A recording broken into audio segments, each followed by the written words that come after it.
Hi friends, welcome to my channel. അപ്പോൾ നമ്മുടെ channel subscribe ചെയ്യാത്തവരൊക്കെ subscribe ചെയ്യാം കേട്ടോ.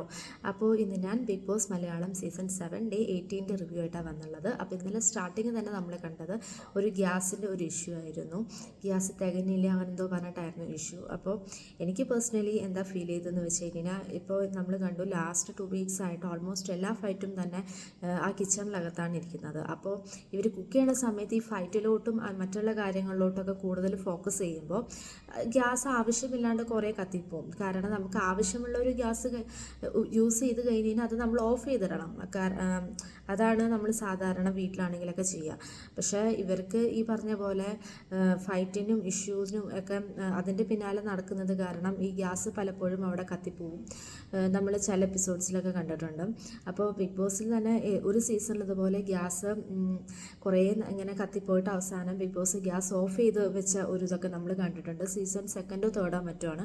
എന്നിട്ട് വീക്കെൻഡ് എപ്പിസോഡിൽ ലാലേട്ടൻ അവരെ വാൺ ചെയ്തു, ഹൗസിലുള്ള എല്ലാവരെയും ഗ്യാസ് ആവശ്യമില്ലാണ്ട് ഉപയോഗിക്കരുത് പറഞ്ഞിട്ട്. അപ്പോൾ എനിക്ക് തോന്നുന്നു മിക്കവാറും ഈ വീക്കെൻഡിൽ ലാലേട്ടൻ ഹൗസ് മേറ്റ്സ് എല്ലാവരോടും വാണിംഗ് കൊടുക്കാൻ ചാൻസ് ഉണ്ട്. കാരണം ഓൾമോസ്റ്റ് നമ്മളിപ്പോൾ 2 ആഴ്ചയായിട്ട് എല്ലാ ഫൈറ്റും കാണുന്നത് കിച്ചണകത്ത് തന്നെയാണ്. അപ്പോൾ ആ സമയത്ത് ഇവർ ഗ്യാസ് ഓൺ ആയിട്ടുണ്ടോ ഓഫ് ആയിട്ടുണ്ടോ എന്നൊന്നും ചിലപ്പം ഇവർ ശ്രദ്ധിച്ചു എന്ന് വരില്ല. അപ്പോൾ അത് ആവശ്യമില്ലാണ്ട് അത് യൂസ് ആവുകയാണ്. അപ്പോൾ അതിനെക്കുറിച്ചിട്ട് മിക്കവാറും എന്താ വെച്ചാൽ അത്രയും ഇമ്പോർട്ടൻ്റ് ആയിട്ടുള്ളൊരു സാധനമാണ് ഗ്യാസ്. അപ്പോൾ മിക്കവാറും ലാലേട്ടൻ ഈ വീക്കെൻഡ് എപ്പിസോഡിൽ അതിനെക്കുറിച്ചിട്ട് പറയുന്ന എനിക്ക് തോന്നുന്നു. പിന്നെ നമ്മൾ കണ്ടത് 2 പണിപ്പുര ടാസ്ക്കാണ്. അപ്പോൾ ആദ്യത്തെ പണിപ്പുര ടാസ്കിൽ BP ഡിബേറ്റ് ആയിരുന്നു. അതിനകത്ത് എല്ലാവരും നന്നായി പറഞ്ഞു. ഇപ്പോൾ രേണുസുതി മെയിനായിട്ട് ഹൈജീനെ കുറിച്ചിട്ടായിരുന്നു. രേണുസുതി നന്നായി അത്യാവശ്യം നന്നായിട്ട് പറഞ്ഞ പോലെ എനിക്ക് തോന്നി. അതേപോലെ നവീൻ്റെ ഒരു എന്താ പറയുക ഡിബേറ്റിൻ്റെ ആ ഒരു പ്രസൻറ്റേഷൻ എനിക്ക് ഭയങ്കര ഇഷ്ടമായി. കാരണം നവീൻ ചിരിച്ചിട്ടാണെങ്കിലും കാര്യം അതുപോലെ തന്നെ പറയുകയും ചെയ്തു. ഓപ്പോസിറ്റ് നിൽക്കുന്ന ഒരാളെ മാക്സിമം എത്രത്തോളം പ്രൊവോക്ക് ചെയ്യാൻ പറ്റുന്നോ അത്രത്തോളം പ്രൊവോക്ക് ചെയ്തിട്ടുണ്ട് നവീൻ. കാരണം അതുകൊണ്ടാണ് ശൈത്യ എൻ്റെ ഇടയ്ക്ക് സംസാരിച്ചത്. അപ്പം നവീൻ്റെ ആ ഒരു പ്രസൻറ്റേഷൻ സ്റ്റൈലാണ് അതിൽ ഹൈലൈറ്റ് ആയിട്ട് എനിക്ക് തോന്നിയത്. എന്താ വെച്ചാൽ ഭയങ്കര ടെമ്പറായിട്ടോ ഹൈപ്പറായിട്ടൊന്നും സംസാരിച്ചിട്ടില്ല. പക്ഷെ ഭയങ്കര കൂളായിട്ടാണെങ്കിലും പ്രൊവോക്ക് ചെയ്യുന്ന കാര്യം പ്രൊവോക്ക് ചെയ്തു. അത് നല്ലൊരു രീതിയായിട്ട് എനിക്ക് തോന്നി. നല്ലൊരു ഗെയിമറിൻ്റെ എല്ലാ ഒരു ലക്ഷണം അതിനകത്തുണ്ട്. പിന്നെ എനിക്ക് എന്താ പറയുക, അപ്പാനി ശരത്തിൻ്റെ ആണെങ്കിൽ അതിൽ സരിക ഇവരെല്ലാവരും നന്നായിട്ട് പ്രസൻറ്റേഷൻ, പിന്നെ റണ ഫാത്തിമ എല്ലാവരും നന്നായിട്ട് പറഞ്ഞ പോലെ എനിക്ക് തോന്നി. പിന്നെ എനിക്ക് തോന്നുന്നു അത്രയും നല്ല ഒരു ഫൈറ്റോ കാര്യങ്ങളൊന്നും ആ ഡിബേറ്റിന് ശേഷം അങ്ങനെ നടന്നിട്ടില്ല. പിന്നെ നമ്മൾ കണ്ടത് സെക്കൻഡ് പണിപ്പുര ടാസ്ക്കാണ്. പണിപ്പുര ടാസ്കിനകത്ത് രണ്ടാമത്തേൽ എല്ലാവരും നന്നായിട്ട് തന്നെ ചെയ്തു. ഒരു കൊടി കുത്തുന്ന ടാസ്ക് ആയിരുന്നു.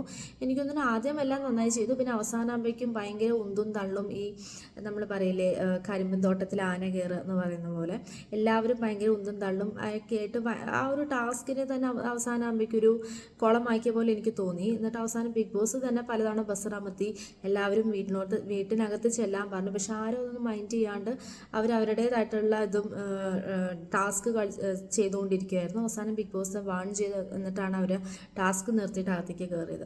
പക്ഷെ എന്നിട്ട് പോലും അവസാനമാകുമ്പോഴേക്കും ടാസ്ക് കംപ്ലീറ്റ് ചെയ്തു, അവർക്ക് പോയിൻറ്സും കിട്ടി.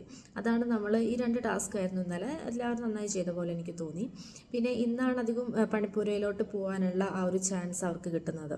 പിന്നെ നമ്മൾ കണ്ടത് ശൈത്യയുടെ ലൈഫ് സ്റ്റോറി പറയുമ്പോൾ ആര്യൻ ചിരിച്ചു എന്ന് പറയുന്നതാണ്. ആര്യനും അതുപോലെ റണ ഫാത്തിമയൊക്കെ.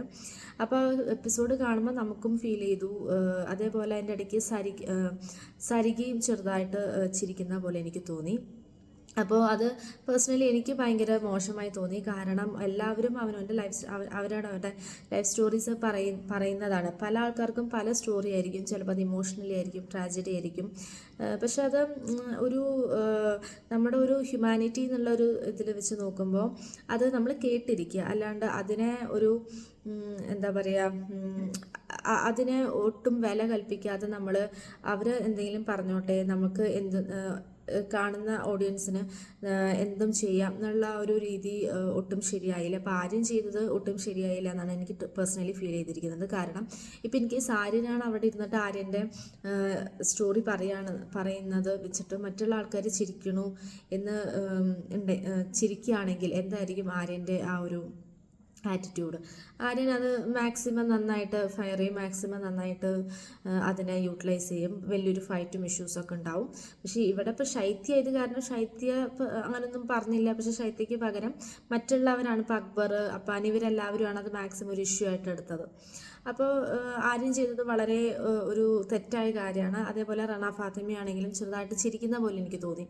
അപ്പോൾ അത് എനിക്ക് തോന്നുന്നു മിക്കവാറും അതിനെക്കുറിച്ചിട്ടും ഈ വീക്കിൽ ലാലേട്ടൻ പറയായിരിക്കും. കാരണം നമ്മൾ ഇതിനു മുമ്പ് പല സീസണിലും എല്ലാവരുടെയും ലൈഫ് സ്റ്റോറി നമ്മൾ കേട്ടിട്ടുണ്ട്. പക്ഷേ ഇങ്ങനെ കേട്ടുകൊണ്ടിരിക്കുന്ന സമയത്ത് ചിരിക്കുക, അതേപോലെ വേറെ ആക്ഷൻസ് കാണിക്കുക, ഇതൊന്നും ഒരു സീസണിലും ഉണ്ടായിട്ടില്ല.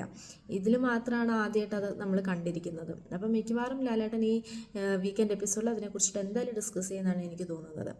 അപ്പോൾ ഇതൊക്കെയായിരുന്നു നമ്മുടെ ഇന്നലത്തെ ബിഗ് ബോസിൻ്റെ എപ്പിസോഡ്. അപ്പോൾ ഇന്നത്തെ എപ്പിസോഡായിട്ട് ഞാൻ നാളെ വരാം. അപ്പോൾ നമ്മുടെ ചാനൽ സബ്സ്ക്രൈബ് ചെയ്യാത്തവരൊക്കെ സബ്സ്ക്രൈബ് ചെയ്യാം കേട്ടോ. അപ്പോൾ ഇത്രയേ ഉള്ളൂ. ബൈ.